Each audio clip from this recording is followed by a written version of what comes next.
Oh man, she did what? Why is the government always lying? That's not your fault. That was your mother's job. I know it sucks. It's hard, but it's fair. If we don't get our heads out of our collective asses, we're gonna be lost in the sauce. You knew he was sorry when you met him at DHS. Come on, baby girl. What's the solution? Look, I know I'm fucked up. Welcome to the Angry Nerd Podcast. My name is Arshawn Wade, aka the Angry Nerd. The Angry Nerd Podcast is taped in front of a live Facebook audience from my mom's basement. The Angry Nerd Podcast is brought to you in part by some bad life choices and a few shattered dreams. The Angry Nerd Podcast is made possible by money that my wife gives me for my SSI check, some chick named Joni, and proceeds from listeners like you. If you want to be one of the listeners that helps contribute to this show getting better and better each week, go to Cash App. My Cash App is $the Angry Nerd. Speaking of Cash App, let me give a shout out right now to some of the people who have bought channel merch or just gave me a couple of bucks because they like some of the stuff that I say. Shout out to Candy Lady. That's all it says. It just simply said Candy Lady, and I'm gonna rock with that because she purchased a shirt. Awesome. Dominique N, Nathan M, Justin O, Richard N, Aaron H, and Ashley O. Thank you, thank you, thank you. Continue to buy t-shirts, continue to make donations or whatever it is that you do. All right, enough glorified begging. I also want to give a shout out to people who have been supportive of me throughout this journey. And it's just been about 6 months that I've been rocking it out. And I want to give a big shout out to my man, Aaron Benson, who's helped me on the graphic side of the game and also promoting. He's always sharing, and I appreciate that. Dylan Brackley, Jim McDonough, David Pagan, everybody at the Savage Hippie Camp. Thank you, thank you, thank you. You guys are awesome, and I appreciate your support. I would also like to thank my good friends over at Transverb, Isaac and Tanila. You guys share my posts. You guys buy swag. I appreciate it. Thank you, thank you, thank you. Continue to support, continue to share, continue to comment. Let's keep the conversation going. Now, I just said all that cool stuff, and then I got to lay something heavy on you guys because tonight's topic, and like I told you guys last week, this week I would make the show more interactive with the Facebook Live. There is something in this society that is very taboo, and it's men's mental health. And on tonight's conversation with the unicorn, I wanted to open the conversation to men. And I say that because the mainstream media really doesn't cover suicide. It really doesn't cover men's mental health. It really doesn't talk about that. There's a space for women. There's a space for children. There's a space for the LGBTQ community. But rarely have I seen a place for men to come and be vulnerable, a place for men to come and unload. Let me tell you something.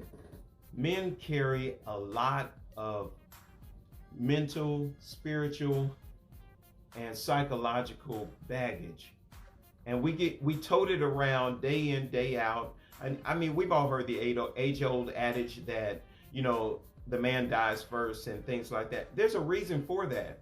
There's a reason why grandpa passed and then grandma passed 10 years later.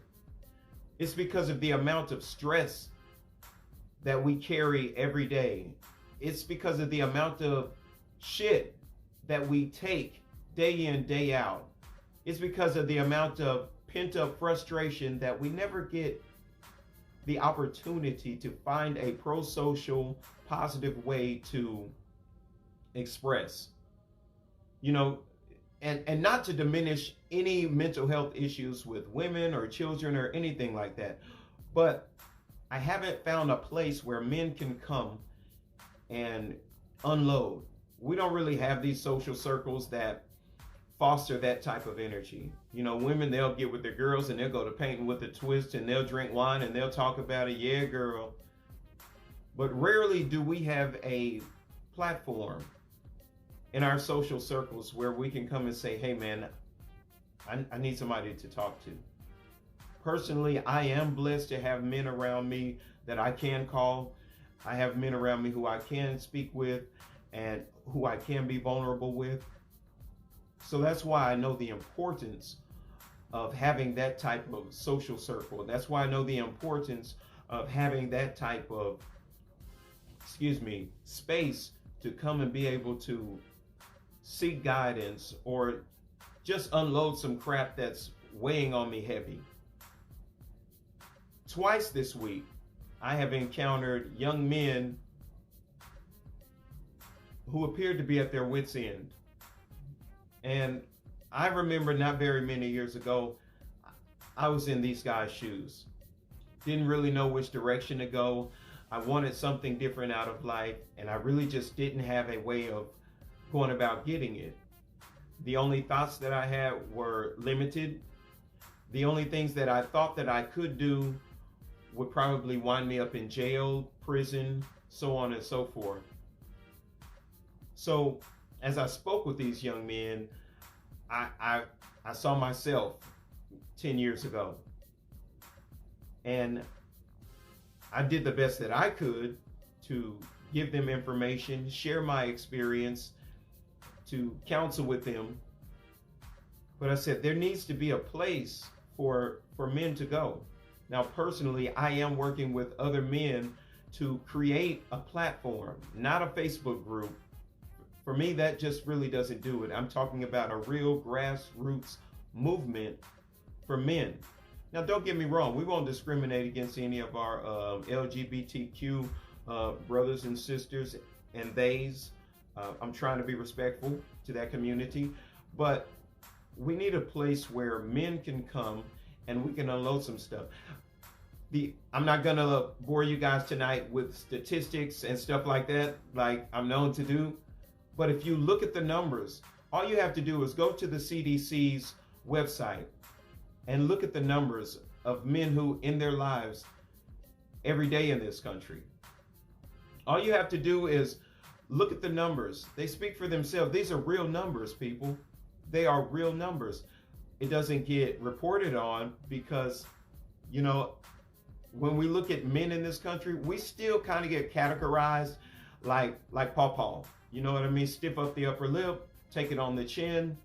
Regardless to whatever feelings that you're having, hey, suck it up, buttercup. Oftentimes, that's the energy that's projected to men. For example, a 16-year-old young man gets a 16-year-old girl pregnant. The girl has all the support in the world, and the young man, it's time to man up. I have never seen a situation where a young man was supported. And this isn't an assault on the institution of womanhood. That's just simply an example. But there needs to be a group of men who can codify around a young brother who is lost, who doesn't know which way to go. There should be a group of men who codify around this young brother and mentor him and elevate him mentally and spiritually. Now, I say spiritually loosely because I don't get down with church or mosques and all that stuff. And I'm not downing anybody that does. But what I'm saying is, for me, coming from my background, I really didn't identify with those guys who were in church. And I know a lot of brothers who are out there in the streets who feel like they don't have anywhere to turn to, who feel like no one understands them, no one gets it. And they're out here by themselves trying to figure out a way. And people are taking their lives behind this. We talk about teenagers taking their lives and the teenage suicide rate, and there's a platform for teenagers. We talk about women and postpartum depression and things like that. There's all manner of outlets for other people in our society, but there's no outlet for men. And the numbers are staggering. Now, let's not talk about jails and prisons and institutions and rehabs and mental health facilities. Let's not talk. The numbers are astronomical. I was blown away by how many cases of suicide perpetrated by men happen every year. It's crazy, but men from all different demographic backgrounds, ethnic groups. I mean, it's all over the spectrum. And it's a real thing. And it's not being talked about, mostly because a lot of us as men are islands unto ourselves. We will not talk to people, and we won't open up, and we won't share. Now, I'm not talking about creating a group of guys sitting around a campfire singing Kumbaya and playing the acoustic guitar. But I'm not saying I'm above that either. What I'm saying is a group of real brothers, real men. I don't care about black, white, any of that. Real men who want to help each other, who want to be there for each other. Men who want to support one another. Men who are about the business of turning men into better men. And regardless of ethnic background, regardless of economic background, just guys who want to know that I can pick up a phone and I can call somebody from the group, and they're going to answer. They're going to say, "Hey man, come over to my house. Let's play the game. Hey man, come over to my house." And someone who's going to give some real feedback, someone who is going to give you conversation on another level, someone who's going to give you some real information, someone who's going to give you direction and guidance. And largely that's missing. That's missing among men. Now, I do recognize that when you talk about the elite men, they have these little groups and they have counseling and therapists and stuff like that. But for most of us from the low-income communities and people who make under $200,000 a year, we just don't have that.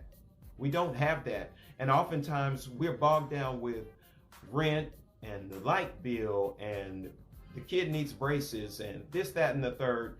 We don't have time for ourselves. Why do women live longer? Because women have me time.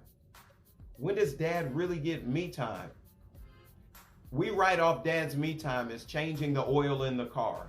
We write off dad's me time as going to wash the cars. And that's just not enough. The numbers speak for themselves, people. It's not enough. So I spoke with a young man this week, and I could just hear the hurt. I could hear the loss in his voice. He's just lost. I don't think he's a bad brother at all. I won't get into specifics, but I just don't think he's a bad guy. I think he's a person with limited information, and I think he's a person with what he feels are limited options. And I recognize that. I identify with that. And I made it my business to tell the young man, I'm going to be here for you. I'm going to be here for you. If I don't have the information, we will get one of my mentors on three-way and we'll find the information out together. Now, this isn't a call to clap Arshawn on the back. This isn't to act like, oh, I got it all figured out. I don't. I really don't. But what I do know is that this is a problem. It does. Once again, the mainstream media doesn't report on suicides. The mainstream media doesn't want to talk about it. The mainstream media would sweep this under the rug. The mainstream media wants to act like it doesn't exist, and it does.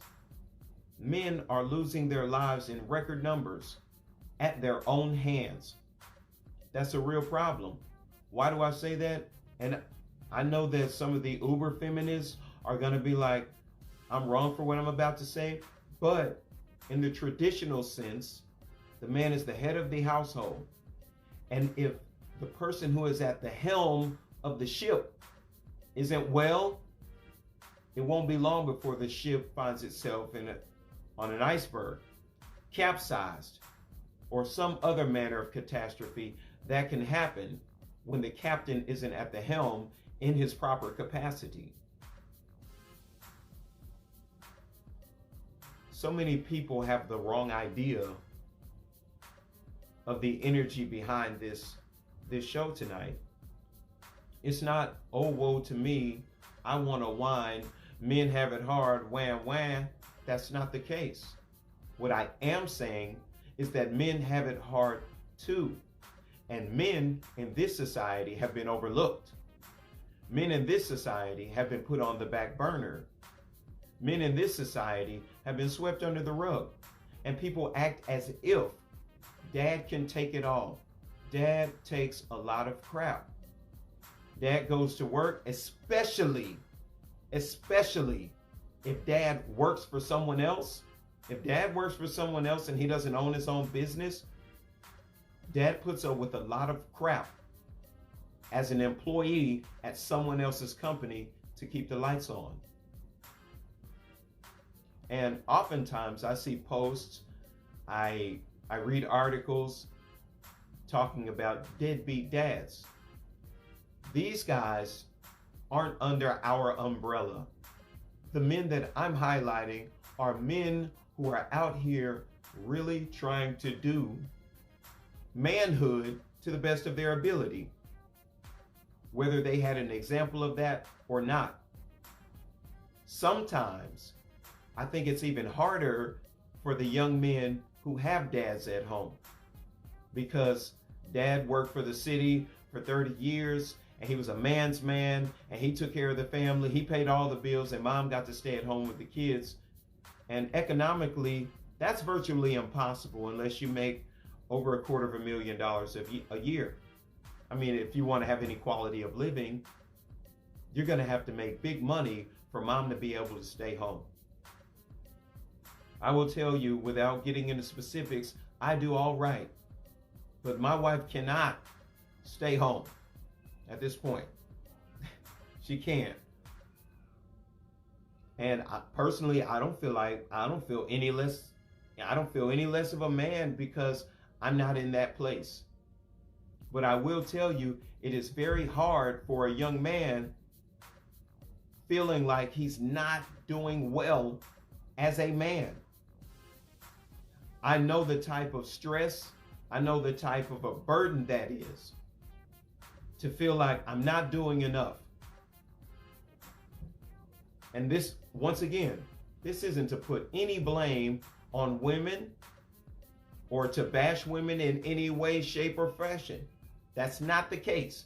What I'm saying is, we men who, especially from the low-income communities, if you come from the streets and you figured out a way to eke out a living and to be somewhat successful in this society, I'm calling on those kinds of men to band with me so that we can help some of these young men out, because some of them, if you will take just a little bit of time and talk with them from a place of love, care, and concern, it won't be long before the brother is shedding tears.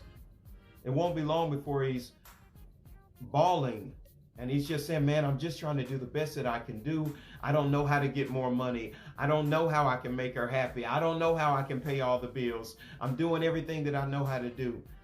I've had this conversation with young men time and time again. And it's very heartbreaking. It's heart-wrenching to see that a young man is putting forth 100% effort. And because that 100% doesn't meet what this young lady classifies as the status quo, then he feels that he isn't adequate. And let me tell you, there is no stress like economic stress. There is no hurt like feeling that you can't provide. There's no more horrible feeling as a man than feeling like you're not doing manhood correctly. Personally, I've felt those feelings. I haven't always been in an okay situation on the financial side of the game. I have not. So I remember very well what it's like deciding whether you're going to fill your car up or if you're going to put an extra $20 on the light bill. I know what that's like. I've had those times. And at that time in my life, I was not with a person who was okay with that. So I heard about it. And that was one of the things that I was whooped upside the head with as a young man in this society. Now, thank God that I found a way to transcend the hurt, pain, the anguish. Thank God, because now I'm where I am today. But how many other young men are out there without that type of wherewithal? How many young men are out there right now in the hood, in the trailer parks, getting ready to end their lives because they don't feel like they're adequate as a man? See, and that's where a support system, a group, we can call it Men Anonymous. We come here, we use our first names, and we talk and we unload, and we be there for each other. We're genuinely there for one another. This is the kind of platform that I am creating. Like I said, I am working with other men who recognize that men's mental health is a real problem. Because if I don't have anything for myself, where does that leave my kids? Where does that leave my kids when dad doesn't think that he's enough? When dad's self-esteem is low? Oh, we never talk about that. We don't talk about how men suffer from low self-esteem as well. Especially in today's day and age, when there are, in the age of social media, when everybody is on social media pretending they're a baller, it's doubly bad. It's doubly bad because all around me I see images of people who are appearing successful. Whether they are or they aren't, they are appearing successful, and I'm struggling. I can only imagine how hard it is for a young man in today's society, when all around him there are symbols of success and he can't figure out how he can get some of it for himself. And then we come to that fork in the road where some of us live by the by any means necessary motto, and they're going to pick up a drug bag. They're going to pick up a gun. Maybe they don't end their lives. Maybe they end their lives in another way, by getting a life sentence in prison or death by cop because they decided they were going to rob something. I think that there are so many lives that we can save as men. There are so many lives that we can bless if we have this space where we can come and we can codify around this one cause, which is strengthening the institution of manhood and masculinity. Because there is an assault in this country, there's an assault on the institution of manhood. They're coining phrases like toxic masculinity. People are running around saying that, oh, that's toxic masculinity. What's another one of those things that they say? Here's the dichotomy. Now that I'm thinking about it, here's the dichotomy of manhood in this country. On one hand, they'll tell you men need to get more in touch with their feelings. And then the flip side of that coin is man up. You can take it. That's the unspoken when it comes to manhood in this country. The unspoken is man up, you can take it. If a guy is in touch with his feelings and he expresses himself, oh, he's mushy. Oh, I don't want no soft in the hands type dude like that. That's the dichotomy. You can't have both. You either want me to deal with the hurt and pain and anguish of my childhood, or you want me to bury it deep down inside and keep being a hard, calloused individual who winds up ultimately taking his own life because the strain becomes more than he can bear. Or someone who does some crazy, drastic crime. We see it every day. It's in the headlines all the time. But I digress from my main point, which is the male suicide rate. That's the part that's disheartening. We're used to seeing men act out their anguish at society by doing crime or by being violent. We're used to that. We're numb to that. But what they don't want us to see, because let's face it, this country likes to sweep stuff under the rug. This country is like that old-fashioned down south family that doesn't talk about trauma. We just sweep it under the rug. The daughter got molested, we'll sweep that under the rug. And that's what this country does. This country sweeps things that are serious, real, tangible issues under the rug. Men's mental health is one of those things that has been swept under the rug. There are a lot of men who are operating, they are functioning maniacs. There are hundreds, if not thousands, of functioning maniacs. If you sit down and you have conversations with some of these men, you will be flabbergasted. And the question will continue to arise. How are you still operating, sir? Because I have to.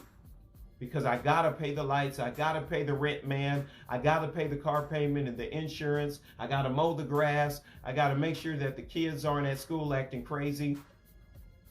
I have to put all of my thoughts, feelings, and emotions on the back burner. I have to put everything that I think, everything that I feel, everything that I want to say on the back burner. The good brother Lenny West says, facts. I'm in counseling now, bro. Never even thought I needed it, but it helps. Lenny, me too. I started seeing a counselor in Tulsa, Oklahoma, over at Family and Children's Services. Now, mind you, I was on the run. I already had pending charges, and I was on my way to prison. But I said, I want something different out of life, and I will share this with you. It is very scary going into that building. It's very scary going into that building by yourself. All I know is they have people doing the Thorazine shuffle. That's what's in my mind, because I don't know about other people, but in my family, we have an animus toward counseling, mental health, psychiatrists, any of that stuff. I was raised, we ain't gonna take them people's pills. That's how I was raised. But I was desperate. I was desperate to be a better person. I was desperate to be a better father. I was just desperate. So I decided to go. Someone gave me the name and the number and said, go, you're crazy, dude. You are a loony. And I took it with a grain of salt, and I went. And I went in there, and I was a gangster in the streets. So I went into this counseling building like a gangster. I told the psychiatrist, I said, listen, man, I am not going to interfere with the treatment. If we come down the road and you decide that I need to take a pill, I want you to know I'm not going to put a pill in my mouth for the rest of my life. I'm not going to be doing the Thorazine shuffle for the rest of my life. Just know that. He looked at me, he was like, okay. And he said, but based on the things that you've shared with me and based on your initial assessment, I am going to get you some pills. And I was receptive. I said, okay. Partly because I knew that I had a problem. And now that was the impetus to my mental health walk. Now, in the meantime, between time, the authorities caught up to me and I had to finish my treatment in jail. And I did. And I met some quality people whose trust I gained and who took a liking to me and helped put me on a path to righting my life, teaching me coping mechanisms, teaching me how to deal, teaching me what situations I can control, what situations that I can't. And it was and is a journey. Because I don't, as Paul would say in the Bible, y'all know ain't no Bible thumper, but I speak not as if I have already attained, but I press on toward the upward call of being a self-actualized, pro-social, fully functioning human being. But for the one Arshawn Wade that got to this place in life, there are thousands of men, boys, and men who haven't, who have lost their lives at their own hands. Because, once again, maybe they didn't possess that particular wherewithal. And they took their own lives in this country. Because let me tell you, the stress, all roads lead back to capitalism for me. The stress of living in a capitalistic society. The stress of living in a society where the bag is everything. You don't have the bag. Everything is contingent upon the bag. In a capitalist society, everything hinges on the bag.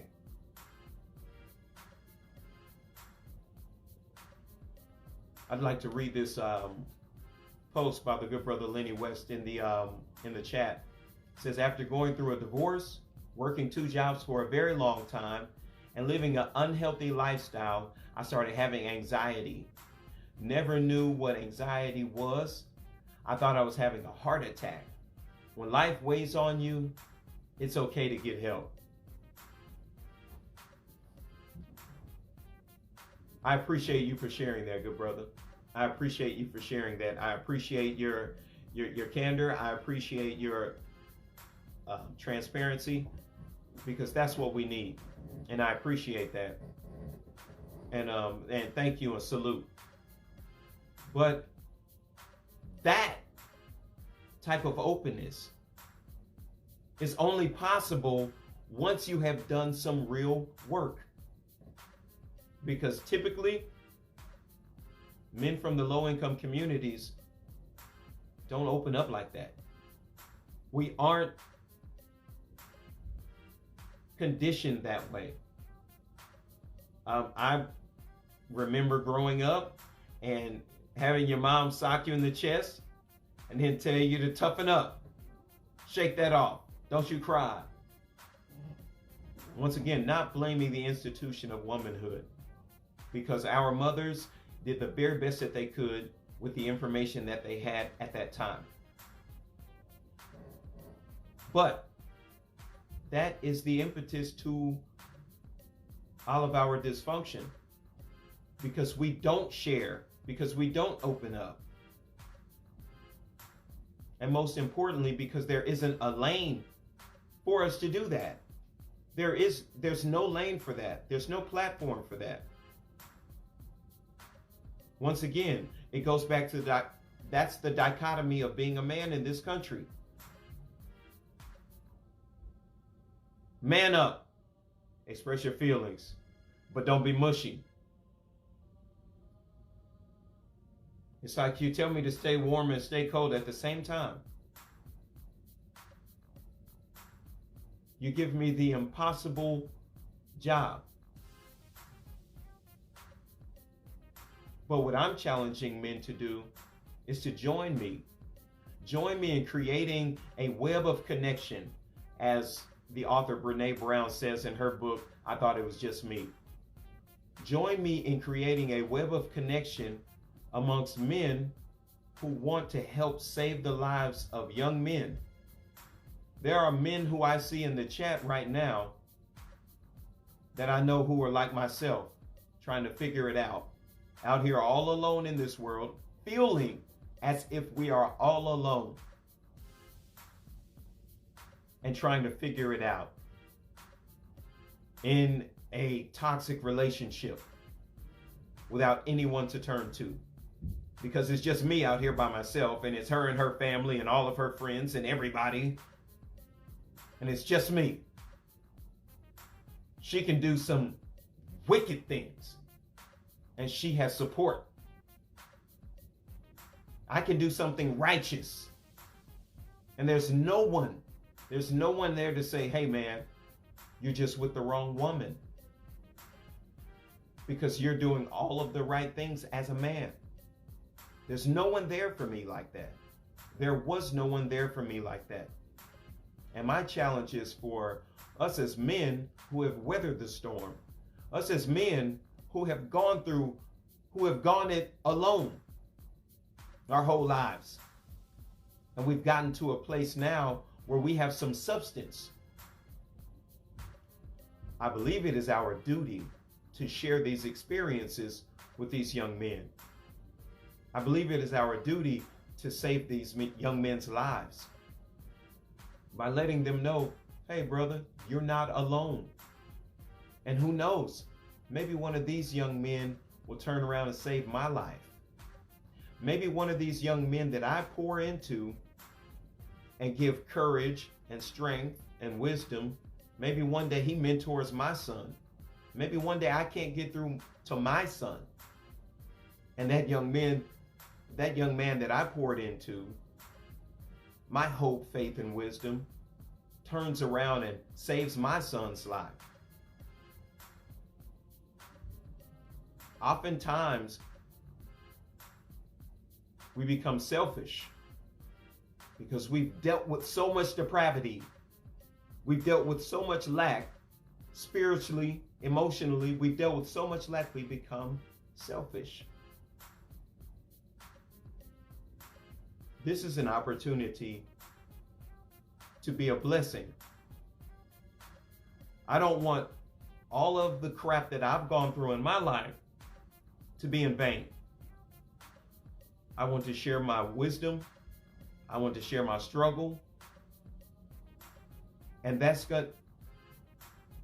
I will tell you personally, that's therapy in itself. That is therapy in itself, sharing your story. It's therapy when you share the heartache, when you share the pain that you've gone through. That's therapy. So just as much as you're pouring into some young man's life and being a blessing to some young man with your story, it also works to edify you, your emotions. It helps to continue to keep you built up.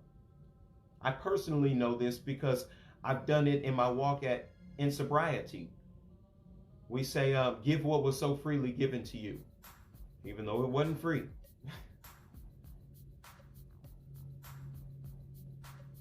It wasn't free. We paid for it in spades. The school of hard knocks is real, especially when it comes to the institution of manhood. The school of hard knocks is so real. We have to break down these islands. I've heard that my whole life. Men, we're islands to ourselves. It's time to start building up some bridges, creating a web of connection amongst men who want to do good by other men. Men who will be an ear to listen. Men who will be a solid foundation for the next generation of men coming up. And once again, this isn't to diminish the institution of womanhood. This isn't to say kick the kids to the curb, any of that. It is to say that we, as leaders in our families, as leaders in our communities, we have to work on our mental health. We have to get help. And I will tell you, there is no better therapy than a group of people who are working toward one common goal, becoming better people. I also want to make sure that people know it's not a religious group. We're not building anything. I don't care if you're a Muslim, if you're a Christian, if you're an atheist. Just want your energy to be directed toward building up men, being a support system for other men. That's all it is. That's the most important thing that we can take away from tonight's show, is that it's not about degrading anyone or diminishing anyone's role in the family or their importance. What it is 100% about is men helping each other be better men. It's about men helping each other know that they are not alone.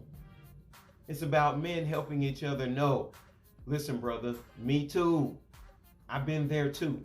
Let me tell you what I did. Sharing your story. And don't get me wrong, it is uncomfortable. It is weird. Trust me, when you're sitting in that circle with these guys, these strange dudes that you don't know, maybe you don't share the first time. Maybe you don't share the first month. Maybe the first 3 months. You just come and you listen. Maybe you leave with some information that saves your life. Maybe you meet someone who pulls it out of you and you decide to tell your story. And your story saves someone's life. Because the suicide rate amongst men is real. And it's disheartening to see that there isn't anywhere for men to turn to. So personally, I'm doing what I can do to create this platform for men. I'm doing what I can do, me and the men that I'm working with. And like I said, right now, it's just some dudes talking on the phone. It's just some dudes having conversations. But we are going to turn this into a real movement, a real grassroots movement. And we want to take back the institution of manhood. We want to take back the institution of masculinity. We want to write the book on what it means to be masculine and what it means to be a man. And we want to share our experience. And we want to share our view of masculinity. Everyone else, we have accepted, this isn't being shady, but we have accepted the LGBTQ community, the trans community. I'm not being disrespectful. I just don't know all the names. I know somebody wants to be called they, some are hims and hers. I don't want to be disrespectful. We have accepted the fact that men can be women and vice versa. We have accepted all of this manner of different stuff.